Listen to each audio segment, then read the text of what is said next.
Meus irmãos, a paz de São Jesus, eu peço que os irmãos curtam o vídeo, que se inscrevam no canal e que também ativem o sininho para receber as notificações.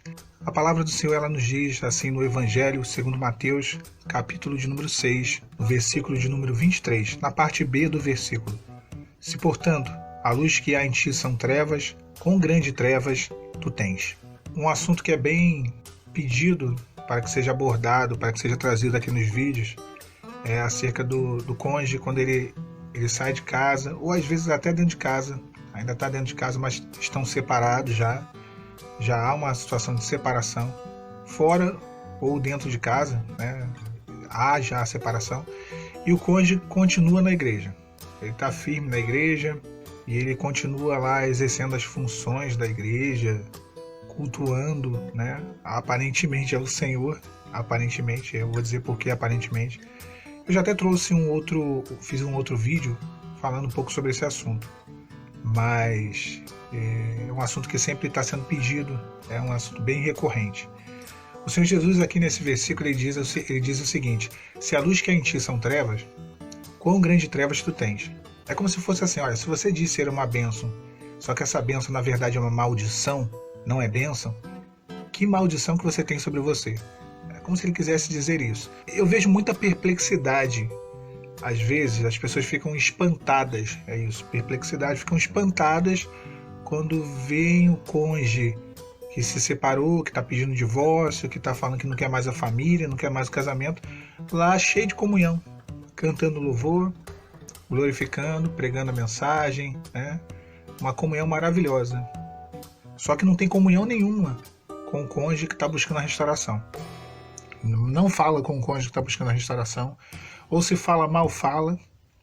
Tem casos aí que a pessoa até corta realmente a amizade, nem cumprimenta, né? E depois está lá cheio de comunhão, louvando a Deus.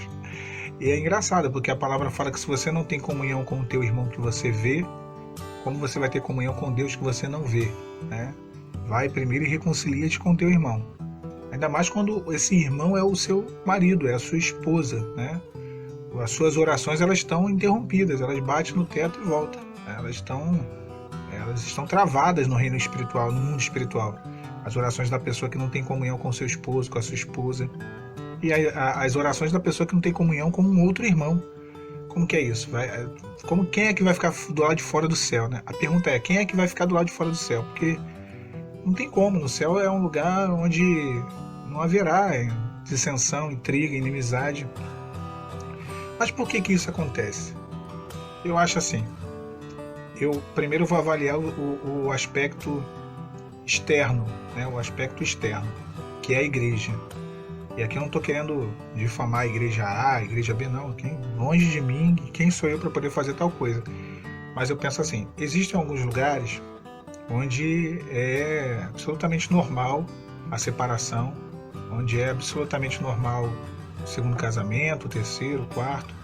Esse tipo de lugar, essas pessoas elas se enquadram, né? Elas se sentem mais tranquilas, elas se sentem à vontade nesse tipo de igreja, de congregar num local desse. Num local desse ela não é recriminada, ela não é nem sequer afastada dos serviços que ela exerce, né? Essa é uma realidade. Então, obviamente, vai haver uma aceitação por parte da igreja, por parte dos membros, por parte até mesmo do pastor. Porém, há um outro lado. Se a igreja for uma igreja que é a favor da primeira aliança, aí inevitavelmente o cônjuge, uma hora ou outra, ele vai se sentir um peixe fora d'água, ele vai ter um monte de olhar atravessado para ele, e vai ter um monte de olhar atravessado, e provavelmente ele vai ser, né, ali convidado a sair das funções que ele exerce. Ou se ele não exercer nenhuma, vai continuar não exercendo nenhuma. Então é uma coisa que acontece também bastante. Agora, no que se refere ao cônjuge, a pessoa, eu penso assim, eu acho que a igreja ela é o corpo de Cristo. E aí, não estou falando daqui igreja, denominação, placa de igreja, não, estou falando de um povo fiel que existe espalhado sobre a face da terra. Essa igreja ela é o corpo de Cristo. Cristo é o cabeça da igreja, a palavra nos fala isso. Então, o próprio Espírito Santo, que é o que une o corpo, que une a igreja, né, que dá identidade, que purifica, que, enfim, dá identidade à igreja e ao corpo, né, ele vai aceitar ou não aquela pessoa como membro. Se a igreja é uma igreja saudável, uma igreja que tem uma saúde espiritual, a palavra fala que o ímpio ele não permanecerá na congregação do justo. Então a própria pessoa ela vai se retirando, ela mesma vai saindo, vai se sentindo mal de estar ali naquele ambiente, vai se sentindo... ela vai inventar as desculpas dela, né? Eu, quando era mais jovem, eu me afastei da igreja. Eu mesmo me tirei dos serviços, me tirei da igreja. Ninguém precisou me tirar, me afastar. Eu inventei as minhas desculpas, saí reclamando de um, reclamando do outro. Depois eu regressei, retornei depois de alguns meses. Mas a pessoa mesmo vai se tirando. Porém, se essa igreja que ela tá não é uma igreja que tem uma saúde espiritual, não é uma igreja séria, uma igreja que tem que fala da salvação, que fala do reino de Deus, é uma igreja dessas igrejas, não é esse tipo de igreja, aí, meus irmãos, essa pessoa, esse cônjuge que está apartado, vai continuar lá dentro dessa igreja até, né, ninguém vai tirar ele, vai ficar lá. Vai ser convidado para cantar no coral, para tocar instrumento, para pregar, e nisso tudo separado, destruindo a família, sendo ali um instrumento na mão do adversário para poder destruir a família, né? Sem comunhão com o marido, né? Sem comunhão com a esposa, destruindo a vida dos filhos, né? E é isso que acontece. Então, eu acho até que isso não deve causar, não tem que causar espanto, perplexidade nos irmãos que estão aqui buscando a restauração, não. Ah, que coisa, meu Deus, eu olho isso e parece que eu que estou errado. Não, você não está errado. Você não está errada.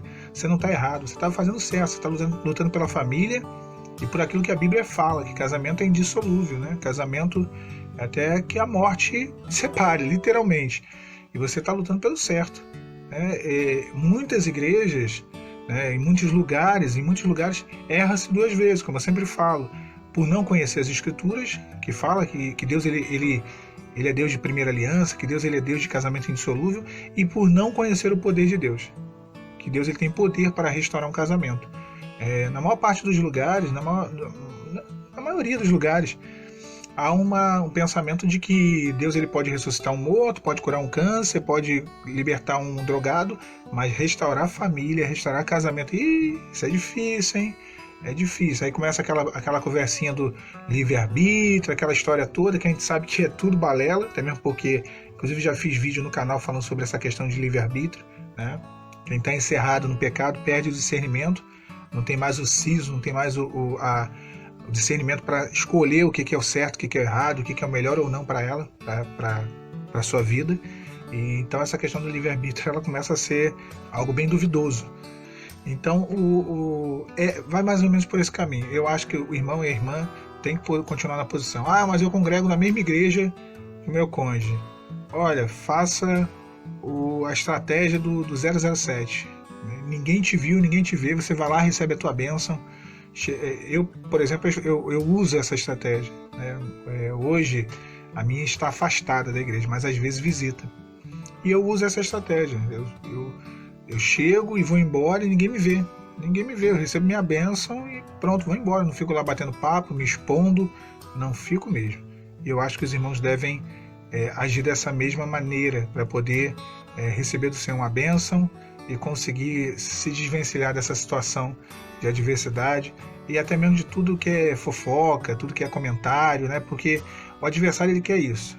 Ele quer expor, ele quer criar situações para poder criar um desconforto, trazer uma dificuldade e agravar o deserto dos irmãos. Então, se não tem plateia, não tem show. Então é isso, a gente não pode dar plateia para o diabo, não pode dar plateia público para o inimigo. Não vamos. Então a gente se esconde. Fazer que nem Paulo quando foi apedrejado. Jogaram ele para fora da cidade porque deram ele por morto, pensavam que ele tinha morrido. Aí quando chegaram os discípulos, ele foi abrir os olhos, levantou e foi embora. Tem hora que a gente tem que fingir que está morto. Tem hora que a gente tem que fazer que nem Davi, quando foi colocado lá diante do rei, se não me engano, dos filisteus, que ele fingiu que era doido. Tem hora que a gente tem que fingir que está morto, tem hora que a gente tem que fingir que é doido, para poder sair vivo, para poder sair inteiro da situação. Se a gente quiser dar uma de vivo, quiser dar uma de pessoa que tem o entendimento das coisas, olha, a gente vai perder essa batalha. Eu queria deixar essa breve mensagem com os irmãos, nenhuma mensagem, é mais uma conversa, mas o texto base é Mateus 6, na parte B do versículo 23. Se portanto a luz que há em ti são trevas, quão grande trevas tu tens? O cônjuge que está lá louvando, cantando, parece que está cheio de luz, mas na verdade a luz que há nele são trevas. Fiquem os irmãos e as irmãs com a paz do Senhor Jesus.